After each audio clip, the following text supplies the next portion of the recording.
Volgende gerecht, witberen. Je zou denken van, hé, wat is nou witte beren? Nou, witberen zijn gewoon kleine Surinaamse garnaaltjes. En ze worden witberen genoemd omdat ze een witte buik hebben. Dus vandaar.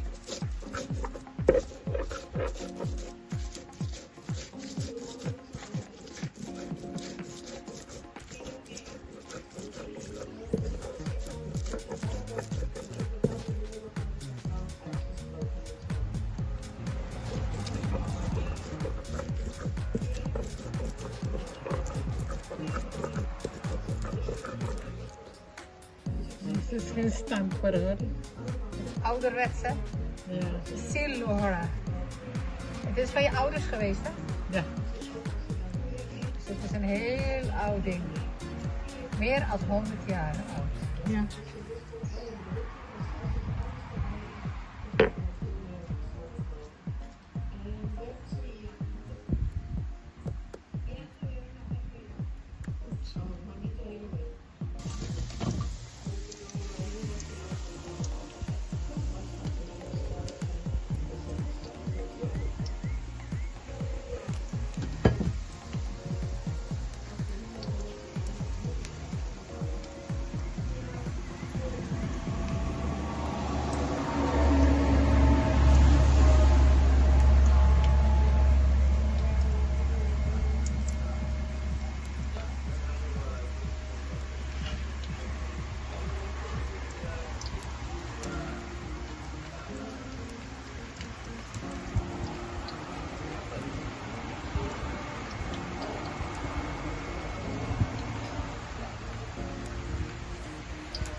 Beetje zwarte peper, hè? Ja.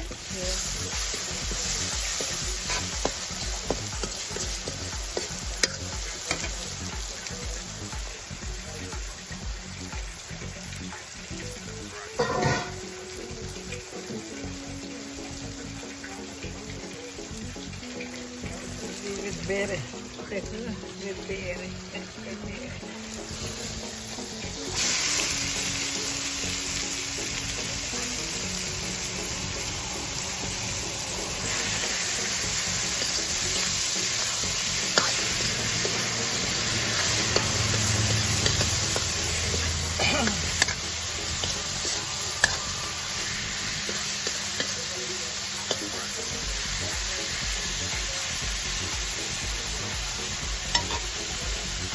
Heb je nog anders?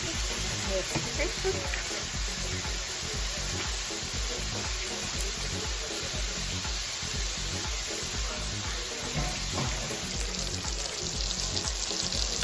De peren moet je niet te lang bakken.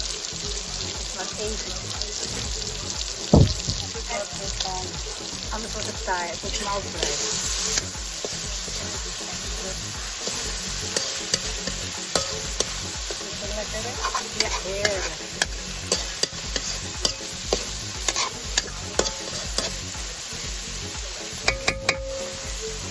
weinig vet.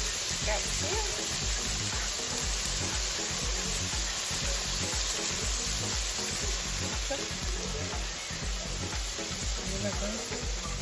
Mmm, lekker op het brood. Een lekkere puntje. Yummy, yummy, yummy, yummy. Ik heb toch een puntje dat? Yummy, yummy, yummy. Dit is voor jou. Ga die andere puntje eten. Ik eet die bruine. Kijk, en dan doe je het gasfornuis lager en haal je stof eruit. Zo werk je op deze gasfornuis.